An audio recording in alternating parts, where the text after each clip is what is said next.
President Trump officially ends the Department of Education. The left turns to terrorism to stop Elon Musk. And I watched Disney's live-action remake of Snow White, or as I call it, Sand Beige. I'm Michael Knowles. This is The Michael Knowles Show.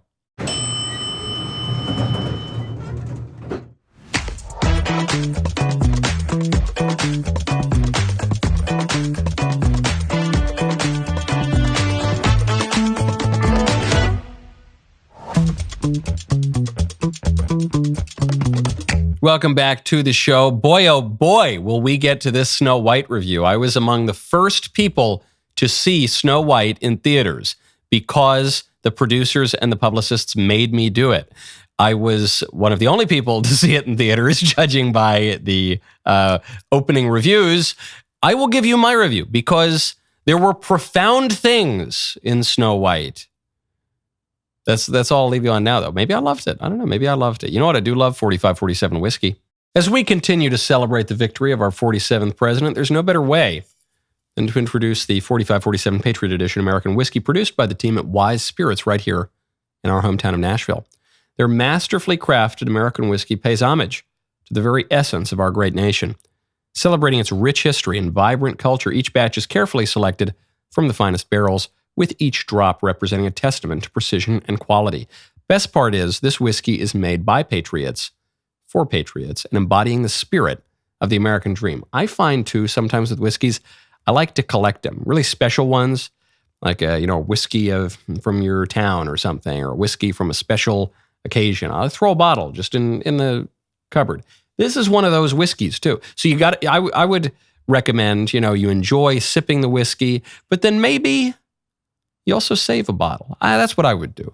Experience the 4547 Patriot Edition whiskey, where every sip tells a powerful story of heritage, craftsmanship, and indomitable pride. Please drink responsibly.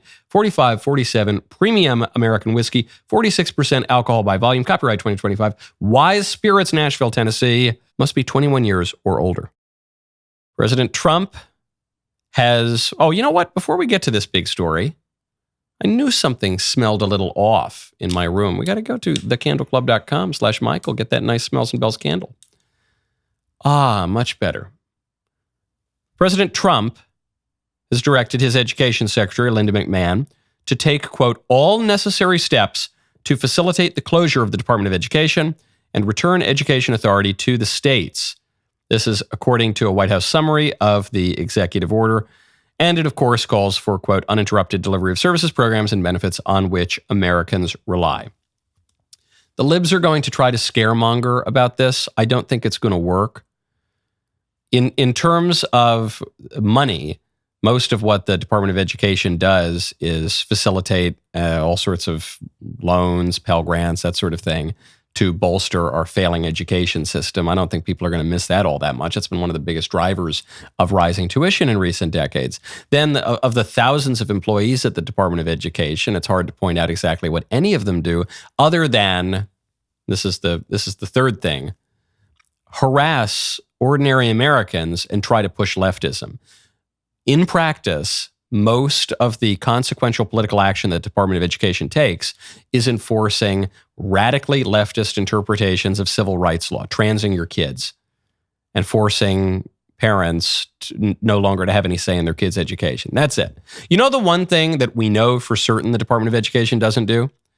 Improve kids' education. Because we measure kids' education, we have things called standardized tests. Standardized, so they're not merely based on locales or for one demographic group or another, but they're standardized. We can measure and track results over time. And since the Department of Education was founded in 1979, test scores have declined. That's all you have to say. That's all you have to say to campaign against this thing.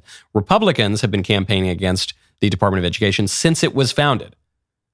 Carter starts it in 1979. Reagan comes out strong against it, and yet the Republicans never had the chutzpah to actually go in and abolish it. Trump fulfills his campaign promise. If you explain it this way, you say, yeah, it was supposed to improve education. Education failed. They say that the definition of insanity is doing the same thing over and over and over again and expecting different results. The results from the Department of Education have been a disaster. Get rid of it. If you want to improve Americans' education, as I do, I'm very pro-education. I know there are some people on the right who do not support formal education, discourage university education in principle, don't think we need teachers to do that. That ain't me, man. I'm very pro-education. I'm pro-liberal arts education. I'm all for people studying the humanities, becoming familiar with their culture. That actually ties into another news story that we'll get to in a moment. But clearly, our education system, K through 12, and then certainly in the universities and graduate school, is not doing that. So if you support education, as I do, then scrap the thing that has not been effective and that, if anything, has made education worse, and try something new. That's all Trump's doing. The American people are going to support him in that. Most voters voted for him. He was campaigning on this. That's that. Now, the one part of this story that will continue is this is a test of executive power. So this will obviously be challenged in court. There will be big questions over whether or not the president can abolish the Department of Education. Does he need the legislature to help him do so? If he does need the legislature, as it seems that he does, he's not going to get the requisite votes from Democrats in the Senate. So it'll all be a big fight. Good. Have this fight out in the open. Make the liberals defend their record on education, on really any of the government departments that they hold so dear. Make them defend their record. That's going to be a losing proposition in front of voters. Now, speaking of the libs taking L's, because they just keep getting pummeled at the ballot box in Congress with these executive orders, in terms of eyeballs and cultural attention, you're seeing their news networks collapse. Because they're losing everything, the libs are turning to terrorism. And I mean that totally sincerely, without any hyperbole. There has been a growing campaign among radical leftists to commit terrorism, to torch people's cars, specifically Teslas, in protest of Elon Musk, because Elon Musk is sacrificing his private fortune and private interests, business interests, in order to help America and help President Trump to clean up the federal government. Well, now the leftist terrorists are taking it a step further. There's a report out from the UK Independent about a website called DogeQuest. DogeQuest doxes people who own Teslas nationwide. I guess there's some database of Tesla owners. DogeQuest reveals their names and their addresses. The site reveals the names, addresses, phone numbers of Tesla owners on an interactive map, and the cursor on the map is a Molotov cocktail. In case you thought they were being a little too subtle. It's very clear. They're revealing private information so that they can encourage people to commit violence against the Tesla owners. The only way you can remove your information from the website is if you prove that you've sold your Tesla.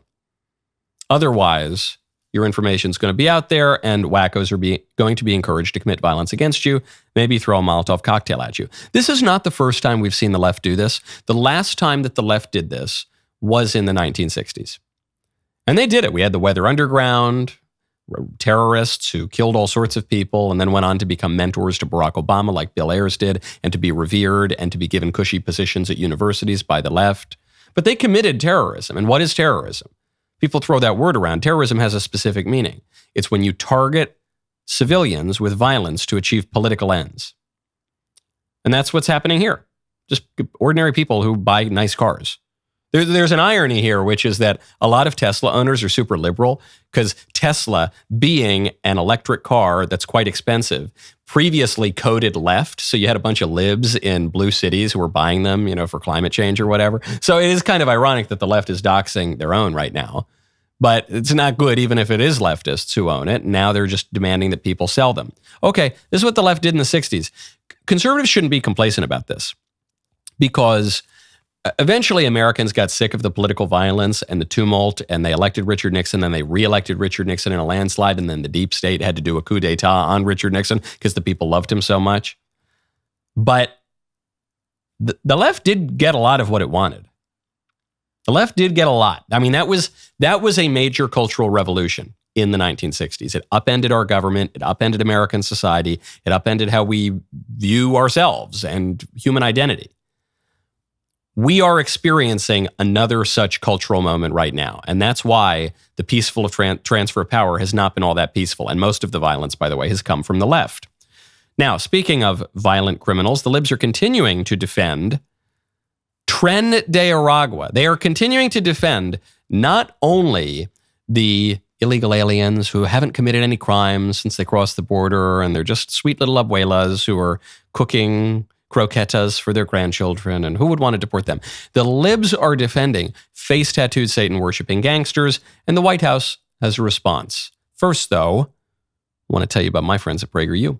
Go to prageru.com/DW. I want to tell you about my friends at PragerU, the conservative nonprofit fighting to educate the next generation and win back the culture. I have been with PragerU in some capacity or other for almost 10 years now, I think. Conservatives won really big in November, but the fight is far from over. The left still controls our schools and is undermining faith, family, and freedom. One election will not fix that. That's why PragerU is making real, lasting change. They're reaching young people like never before with pro-American, pro-Judeo-Christian content, nearly 2 billion views a year, with 65% of their audience under 35. Now, PragerU is getting into classrooms. 9 states have already partnered with them to bring PragerU videos and books into schools, with more states on the way, but they can't do it alone. Right now, every dollar you give is triple matched to help push back against radical indoctrination. Do not wait. Go to prageru.com/DW and make your donation today, which will be triple matched. Together, we can keep the momentum going, stand strong for our values. prageru.com/DW. Stephen Miller, the Deputy White House Chief of Staff and an all-around immigration, deportation guru, very important advisor to President Trump, has just gone on television to defend the White House's use of the Alien Enemies Act of 1798 to deport these violent criminals, because many leftists are arguing that that's a very old law, and the White House has no business invoking some law from the 18th century to actually deport criminals today. Here's what Stephen Miller, on behalf of the White House, has to say. This is settled law, to use that common phrase, Sean. This is settled law. Alien Enemies Act has been on the books and has been upheld for over 200 years. And by the way, the fact that it's a 200-year-old law makes it stronger. This was adopted by the founding generation of our country. The people who wrote the Constitution wrote this law because they understood when America is being invaded by a hostile power, the president is at the height of his authorities to turn back that invasion. So he's totally right on the point, but I want to just zoom in on that phrase, settled law, which Stephen Miller calls attention to. He chose that phrase specifically because the left always uses that phrase. But they don't use that phrase to refer to truly enduring, long-standing aspects of our law. They don't use that phrase to refer to our traditional constitutional protections. What's more settled than the Constitution? No. They want to get rid of the Second Amendment. They want to rewrite the First Amendment. They want to rewrite the actual articles of the Constitution to change the way that the government works. They don't respect the Constitution at all. That's an outdated document. But when it comes to something like the Roe v. Wade Supreme Court decision, a completely frivolous decision, even understood as such by liberals at the time, then that's settled law, and we can never question settled law. So Stephen Miller comes out, he says, well, what's more settled than the Alien Enemies Act of 1798? It's been used by 4 different presidents. It's been on the books for 125 years. I don't know. It seems pretty settled to me. Sorry, 125 years. Doesn't that seem pretty settled? This is a theme of MAGA and the Trump White House. The theme is hoisting the left with its own petard. Non-Trump Republicans, pre-Trump Republicans, didn't really do that so much. We would hear in the pre-Trump Republican era, well, we don't want to wield power when we're given power because then imagine what the left would do to us. I sound like a broken record on that point, but in other ways too. The Republicans would say, well, we don't want to wield power and reward our friends and punish our enemies. That would make us no better than the left. In other words, they say, look, the left encourages bad stuff and discourages good stuff. But if we encourage good stuff and discourage bad stuff, that would make us no different from the left, except it would make you very different from the left because good and bad are different. Encouraging good is a lot different. It's actually the opposite of encouraging bad. And so here, Trump is not saying, no, I'm not going to refer to settled law. I'm not going to wield the civil rights regime. There's another good example. President Trump, when he's moving to defund Columbia University, because Columbia University is encouraging all kinds of radical leftist protests, He is defunding Colombia on the basis of civil rights law. Civil rights law, the civil rights regime was the left's wheelhouse. Hold on, the civil rights regime is only supposed to be used by leftists to harm conservatives. What is Trump doing? Well, Trump is hoisting the left with its own petard. That's what they're doing here. You say, okay, the left comes out and rewrites the country, creates a new constitution with its civil rights regime, creates a new form of jurisprudence by referring to settled law in very specific and selective ways. Okay. And Trump says, well, I'm going to do that too. And I'm going to reward my friends. And I'm going to punish my enemies. And I'm going to wield the state against bad corporations. And I'm going to do the same kind of stuff you liberals do, except you do it for bad ends and I'm going to do it for good ends. You do it in an unjust way. I'm going to do it in a just way. And the libs don't know how to respond to it. Now, Speaking of the libs hoisting themselves with their own petard, I saw Snow White. Disney has remade Snow White. Snow White is the first American feature-length animated movie, 1937. It's one of the most beloved movies of all time. Even if Disney had not fallen prey to wokeness and nonsense in recent years, even if Disney still had the most talented people in the world working with the best writers, with a good sense of narrative and the cultural moment, even if everything worked perfectly, it would have been almost impossible for this movie to succeed because you're comparing it to one of the most beloved films of all time and a truly groundbreaking movie. And Disney was not sending its best. I sat through the whole thing. I don't want to say it was the worst movie I've ever seen. It wasn't. But every way that the movie changed the story from the original, the 1937 movie, or even from the original Grimm Brothers fairy tale, every way that Disney changed the story, it changed it for the worse. Now, people were already prepared for this movie to be far left, woke, terrible, because Rachel Zegler, the woman who plays Snow White, made these comments now, over a year ago? You said you were bringing a modern edge to it on stage. What do you mean by that? I just mean that it's no longer 1937, and we absolutely wrote a Snow White that is not going to be saved by the prince. She's not going to be saved by the prince, and she's not going to be dreaming about true love. She's dreaming about becoming the leader she knows she can be, and the leader that her late father told her that she could be if she was fearless, fair, brave, and true.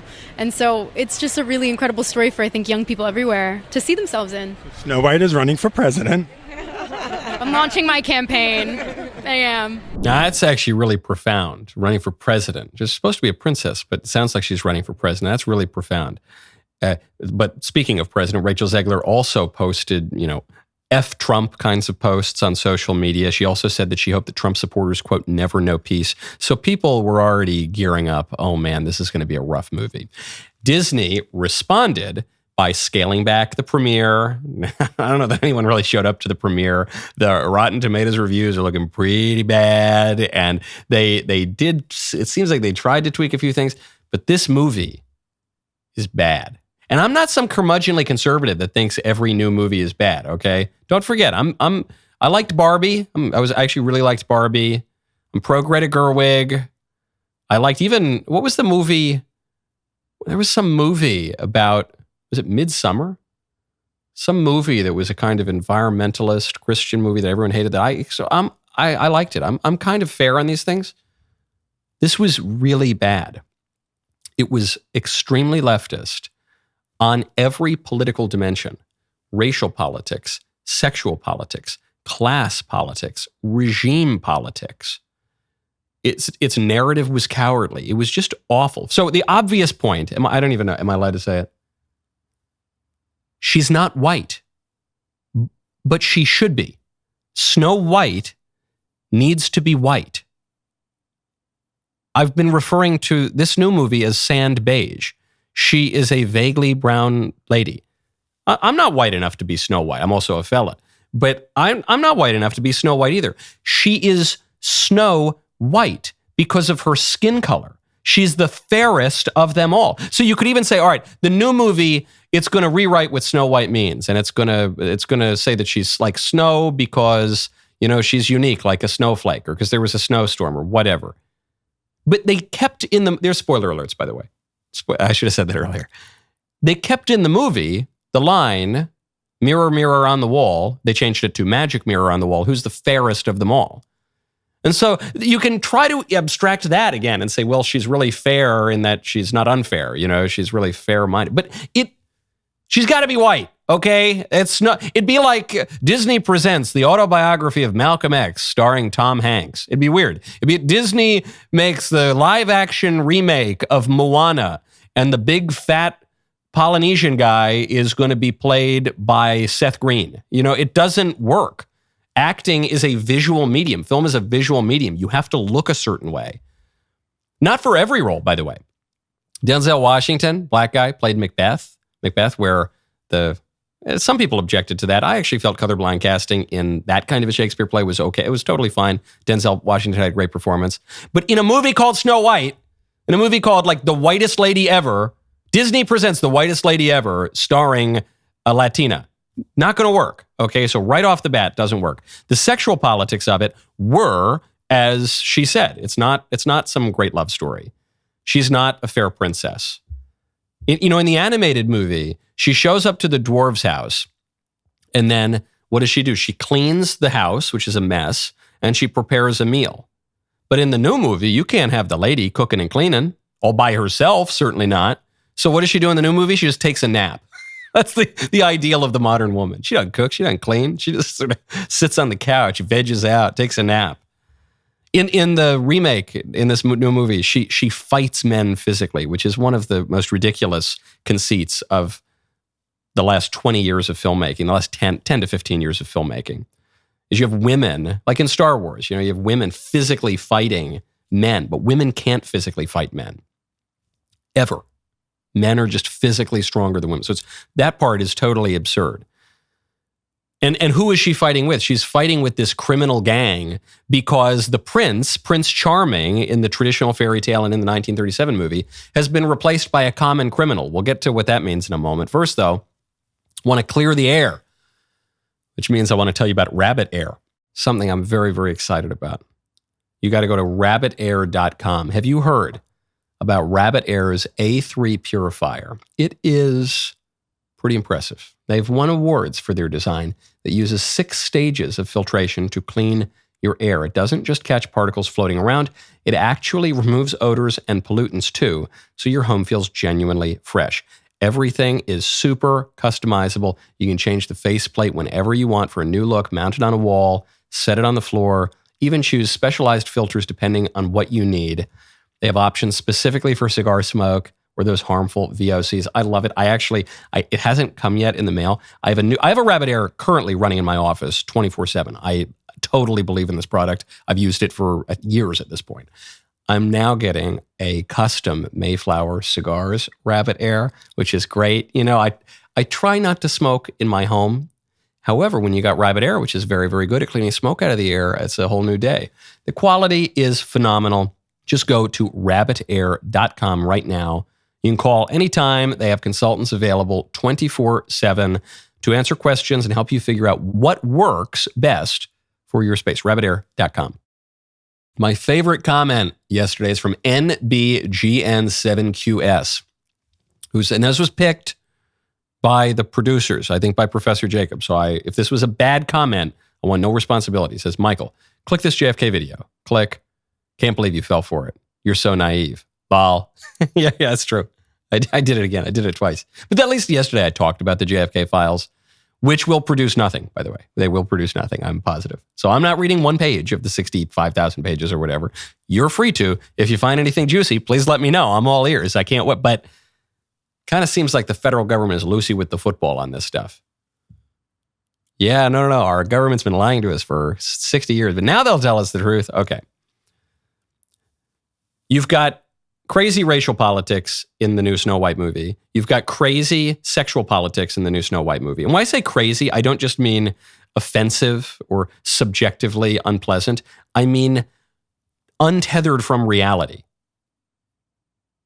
Snow White isn't white. The lady, this beautiful, fair, beautiful princess, dainty, lovely princess, is physically fighting big, strong men in armor. Just preposterous. And then the prince is replaced by a common criminal. So there is a guy at least.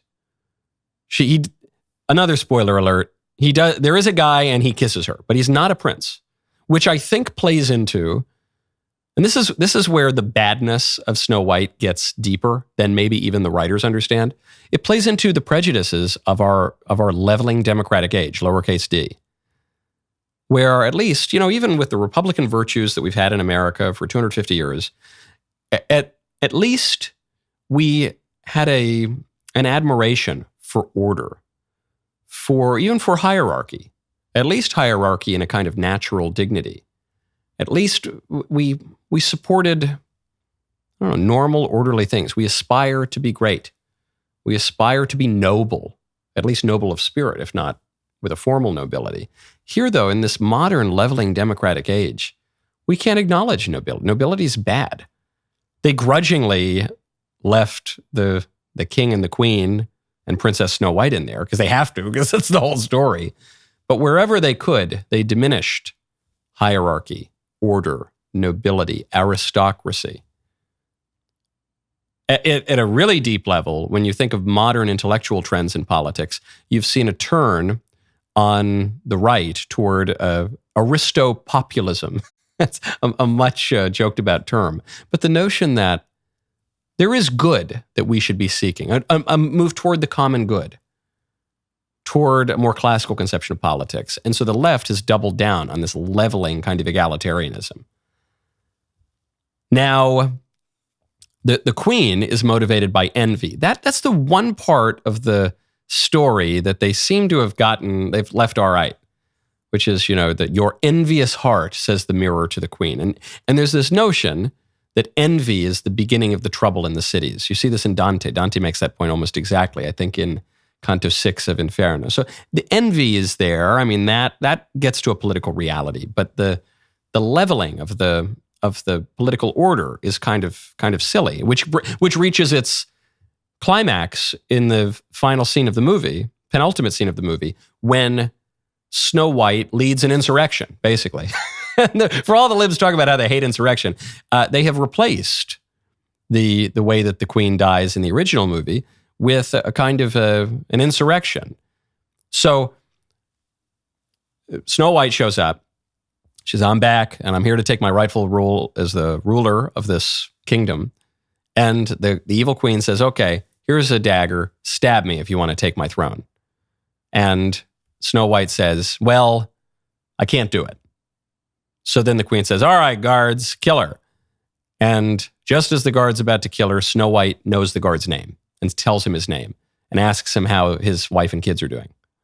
And she remembers the other guard's name and she knows everyone's name. In other words, Snow White escapes certain death from the queen's guard because she's a good retail politician. In other words, even though it is a kingdom and she's a princess, the political resolution of the movie is that democracy triumphs over monarchy. That is not present in the original movie. That is not present in the Grimm fairy tale. That is a radical, liberal rewriting of the story. As long as you're good at shaking hands and kissing babies, you'll be able to lead an insurrection against the queen. I'm not defending the queen. She's an evil queen. But there is a profound political shift in that choice. And then you have narrative cowardice, because the way that the queen dies is she's yelling at her mirror and she shatters her mirror and then she just gets sucked into the mirror somehow, whatever. She turns black and then gets sucked into the mirror. And that's very unsatisfying. It's not that they don't go all the way far leftist where the people just chop her head off or something like it's the French Revolution and she's Marie Antoinette. The evil queen would deserve it. Marie Antoinette didn't deserve a thing that happened to her. It's not that Snow White does it as a kind of girl power, tyranny of the will, triumph of the will kind of revolution. It's not that the queen dies even from a deus ex machina, lightning strikes her. It's just gets sucked into the mirror, and it's supposed to be profound, but I don't know what the profundity would be. It was really bad. It was really bad. The moments that were good, there were some good moments, like the dwarves were cute, but And the dwarves were cute in no small part because they were computerized. It'd be kind of funny if they'd made it all real live action and it were just a bunch of little people, because I don't think you really want to. So I don't think that would work. I think they have to be these cute little kind of cherubic, gnomic creatures. And so that worked. But the parts of the movie that worked are the parts that they just kept the same. Whistle while we work, do-do-do-do-do-do. That was good, but they're Disney, in as much as it's producing anything that's good these days, is just living on the fumes of its past glories. And so in that way, this is my conclusion. In that way, this movie is very reflective of our cultural moment. It's bad in all the ways our culture is bad. It's not the worst movie ever. We don't live in the worst culture ever. But the ways in which the culture has changed in recent decades have been for the worse, pretty much uniformly. And the changes that were made from the original Disney movie to this one are bad, uniformly. Quite reflective of our age. Because we too feel in the popular culture, in our polities, that we're kind of living on the fumes of prior glories. Even intellectually, even spiritually, we're living on the fumes of Christendom. And if we don't reestablish something sturdy to found the civilization on, to lean against, then it's going to collapse. And Disney's going to collapse too. Okay, speaking of cultural changes, the Washington Post has noticed one, and it relates to our conversation earlier about education. Namely, people don't have any hobbies anymore. Washington Post has a good piece by Jenny Singer. We should be living in the golden age of hobbies. What happened? I'll just read a little bit from it. It's worth reading the whole piece, though. We're supposed to be living in the golden age of hobbies. Great thinkers of the 20th century believed that innovations in technology would make work so efficient that leisure would eclipse labor. John Maynard Keynes in 1930 predicted 15-hour work weeks because of technology advancing. What happened? The opposite happened. Now we work more basically than ever. This would leave people the opportunity to, quote, cultivate into a fuller perfection the art of life itself. Well, what is a hobby? According to a professor that's quoted here, it's pursuits that are their own reward, part of a joyful life. But the golden age that Keynes predicted has not come to pass. Though productivity has grown dramatically since Keynes' time, the most recent American Time Use survey found that full-time employees still work 8 hours a day. The same workday that the National Labor Union demanded in 1866 hasn't gone down 1 minute. Workers enjoy just under 4 hours of leisure time, and the bulk of that brief window is spent watching TV. And they're why is this? Why don't people have hobbies anymore? And they're going to blame the technology. The libs are going to blame the technology. And even the more liberal Republicans and conservatives are going to blame technology. They're going to say, oh, it's because our phones are just too addictive and we just love doom scrolling, and that's not a hobby. Because we can stream any TV show that we want. There aren't any good TV shows being made anymore, practically, but we'll stream whatever we want. We're so easily distracted. Or they'll say, well, we're all so tired from work and we want to veg out. And, hobbies seem like kind of effort, and they are an effort. The real problem here is education. All the more reason to abolish the Department of Education, because forget about even just the standardized test scores dropping. People no longer cultivate a love of learning. People no longer cultivate knowledge for its own sake, merely for the pursuit of truth, even as much as you have education reformers today. They're all vocational education reformers rather. They're all people saying, we need to focus more on STEM, and engineering and practical job skills that kids can use in the economy. And, if you take out student loans, the school should have to repay you if you don't get a good job, because it's all about, you got to pick your major for your job. That's not what education's supposed to be. Education is supposed to, liberal arts education is supposed to teach you how to make sense of your freedom. Liberal, that's why the word liberal's in there, in the classical sense of the word, not the modern sense. It's to make sense of your freedom for leisure. The purpose of education is not your 8-hour workday. It is leisure, so that you know what to do in your freedom with time that is not spent scraping by a subsistence. In that way, the real twin problems here are capitalism, not to sound like a big pinko, but it is capitalism. It is the notion that we're just constantly trying to increase production and increase consumption and just tick up GDP at all costs, and hedonism. So the left is promoting the right is promoting the capitalism, and the left is promoting hedonism, which is the other problem. The notion that we just live to feel pleasure, and not even the higher pleasures, but ever diminishing pleasures, lower pleasures, drugs, porn, I don't know, more drugs, food, stuffing our big fat bellies. But none of that is a hobby. Some people say they're foodies. Well, stuffing your face is not a hobby, okay? I love the ukulele. I don't even have that many hobbies. You know what? I love the ukulele, though. I'm not that good at the ukulele. I'm not terrible at the ukulele, but I'm not that good at it. I don't care. It gives me joy to play it. I play it for its own sake. It activates parts of my mind, it uses certain faculties of reason, a little mathematics, a little bit of music. It's great. I love it. I took up painting during COVID. I'm a really bad painter. Didn't matter. Love it. You need to have those things to have a full life. But neither side of the political aisle right now seems to understand that, which means that the dearth of hobbies, the dearth of cultivation, the dearth of serious education, the dearth of joy, to use a popular word from the Kamala Harris campaign, the declining happiness, all of that seems to be not a problem of one political side or the other, but a problem that goes a little bit deeper into modernity, into liberalism, the ideology that has taken over our entire political order. Maybe we need to fix that. Now, I'm so pleased that I get to hear from you, all of your problems and all of your challenges in the mailbag, sponsored by Pure Talk. Switch to Pure Talk at puretalk.com/Knowles, KNWLES. Get a year of DailyWire Plus for free with qualifying plan. Take it away. Hello, Michael. I'm in a conundrum I hope you can help me with. The comedian Louis C.K. is coming to my hometown in a few months, and I would very much like to go. I had a feeling my wife would have some opinions on this, given his conduct that resulted in his cancellation, and so I asked her how she would feel if I went. She proceeded to tell me I could not go, and was shocked and appalled that I would even consider it. This resulted in a pretty heated argument. I respect her feelings, but at the same time, I don't believe my wife should be able to ban me from going to a comedy show.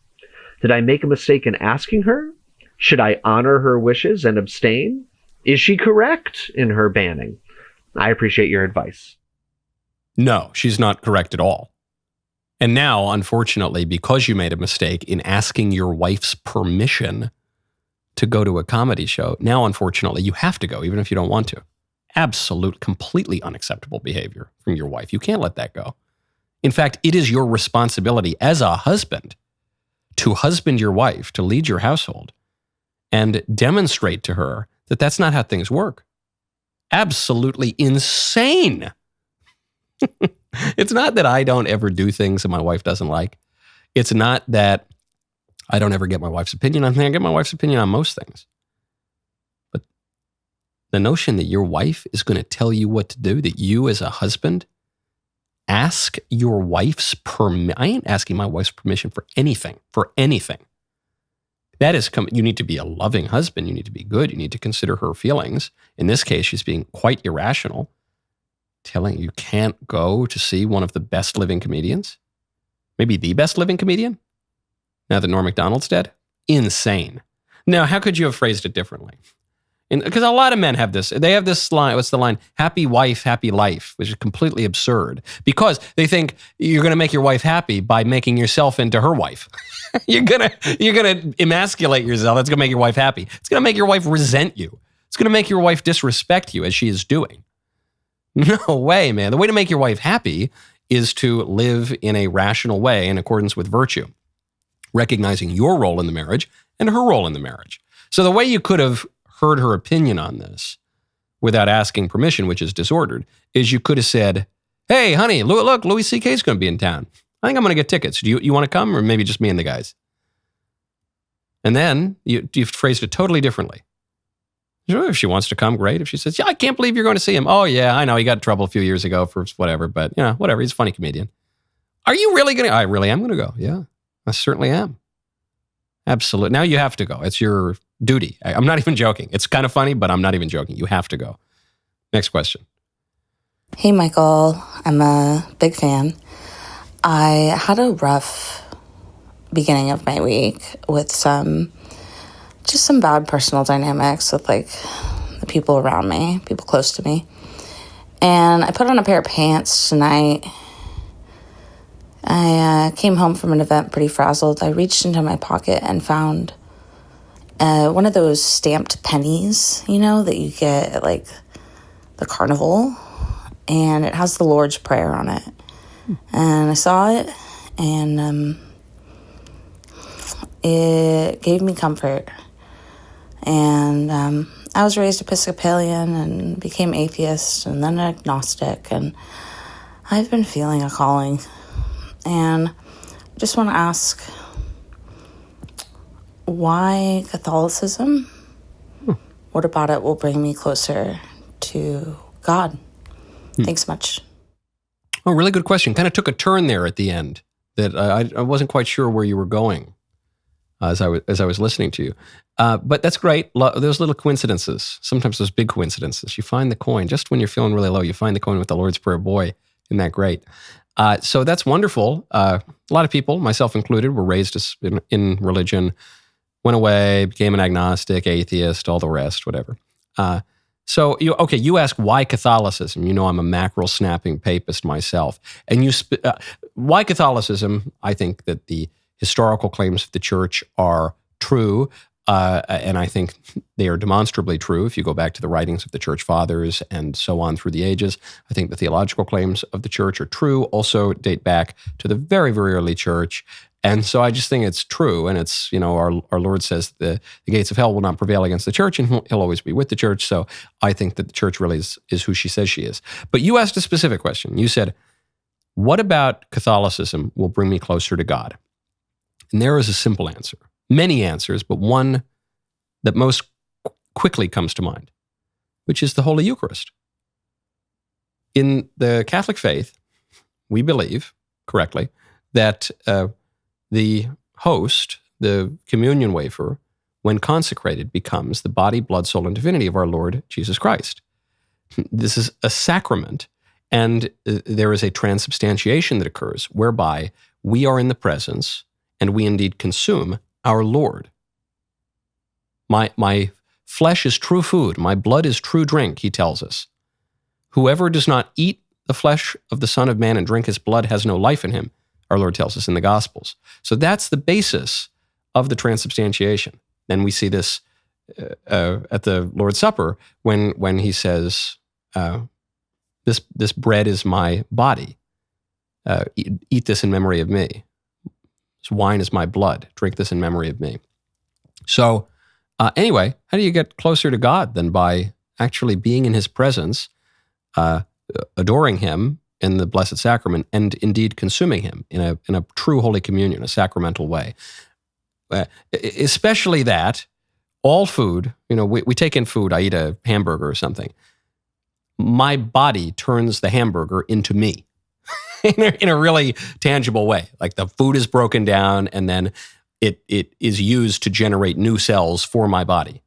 The food becomes like me. The Eucharist, however, is the bread from heaven, the food that when I eat it, I become more like it because it is our Lord. And one becomes more like our Lord. One receives wonderful graces. And so, anyway, that's why. That's a long-winded answer, but that's why. Next question. Hello, Michael. I would just like to know, as you are, of course, the master of anything that you can set on fire, why there are not Mayflower incense. I'm very curious, and I would like to have one in my home. A second question on the spiritual side, and forgive me if I don't know if this is an obvious answer, because I have not been Christian long, but did Adam and Eve, you think, go to hell for disobeying God before Christ came to save everyone? Just like to hear your thoughts on this. Thank you and good day. Oh, good question. On the incense, we already have the Smells and Bells candle. It's good enough. More trad anyway, less Eastern hippy-dippy. On Adam and Eve, I don't think Adam and Eve are in hell. The church, I don't think, has spoken definitively on where Adam and Eve are, but I think Adam and Eve are in heaven. And this is based on the promise of salvation, for humans in Genesis, but also just traditionally, Adam and Eve are depicted in heaven. I think of Dante. Dante presents or depicts Adam in paradise. I think most artistic depictions place them in paradise. They're in the bosom of Abraham before Christ's crucifixion, and then Christ harrows hell, and the just who die before the incarnation, before the crucifixion, are led up by our Lord into heaven. So yeah, they committed a terrible sin, but it would seem not very fitting for our first parents to be tortured forever in hell. It just doesn't. Again, the church hasn't spoken definitively, I don't think, on it, but doesn't. I think all the artists for all of Christian history and some of the theologians, I think they were onto something when they put Adam and Eve in heaven. Okay, let's get at least to one written mailbag. I always overlook the written mailbag. Question from Landon. Michael, I have a relationship question. So many of those. My girlfriend of 1 year, who treats me phenomenally and I love, has a sexual past with a few guys, including one I knew back in the day. While everything else in the relationship is great, I can't help but have intense, intrusive thoughts and retroactive jealousy. Knowing someone else has been with my future wife intimately is crushing me. This issue alone is what has prevented me from proposing to her because it gets to me so much. Any advice on overcoming this? Yeah, it's really annoying. I get you. I'm not going to be one to say, deny that natural reaction. The thought of, for any man, the thought of a girl that he even has a crush on, even looking at another man, is enough to drive one crazy. So I'm not going to deny. And in your case, you're saying, I've been dating this girl and she slept with a few guys. And so, that's more than just looking at someone. It's more than kissing someone. That's much further, and it's driving you nuts, the thoughts of it. However, I guess what I would say is, if I were in your shoes, I'd say, all right, have I ever done anything wrong, disreputable? Have I ever done anything that would compromise me as husband material? Especially these days where the hookup culture is very common. Then I would say, all right, you think about your girlfriend now. Is there any reason to believe that your girlfriend now would continue to be promiscuous or cheat on you or, I don't know, do anything like that later on if you were married? If you say, no, she slept with a few guys and it really bothers me, but she doesn't do that anymore. And, okay, maybe you can move on. But I guess what I would ask you is whether you're going to say, in the course of justice, none of us should see salvation and we've all done bad things and everyone has a past and, I'm going to get over it. Or if you say, sorry, I can't get over it. It's going to drive me crazy. We got to break up. I need to marry a virgin. Regardless of what you decide, do it fast. Don't lead her on. You've been dating this girl for a year and that bothers you so much. Maybe it's only bothering you because you're now really actively considering proposing. But I would say just figure it out. If you said, look, it just bothers me too much that you've slept with other men, I don't think anyone would really blame you for that. But likewise, I think having a little bit of grace, recognizing that people have a past and, she's not like cheating on you now. She hasn't cheated on you since your relationship. I don't know, that to me seems more the norm. But either way, just, you got to kind of man up and either man up and dump her or man up and quit whining about it and propose if you've been dating that long. That's either way though, make a decision. Okay.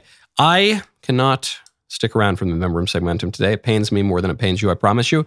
I have to catch a flight because I don't know who scheduled my March and April and February, I guess. I appear to be on an airplane 3 times a day, every day for these months. So anyway, I'm very sorry. We'll have to do extra robust Membrum Segmentums next week. But until then, I'm Michael Knowles. This is The Michael Knowles Show. See you then.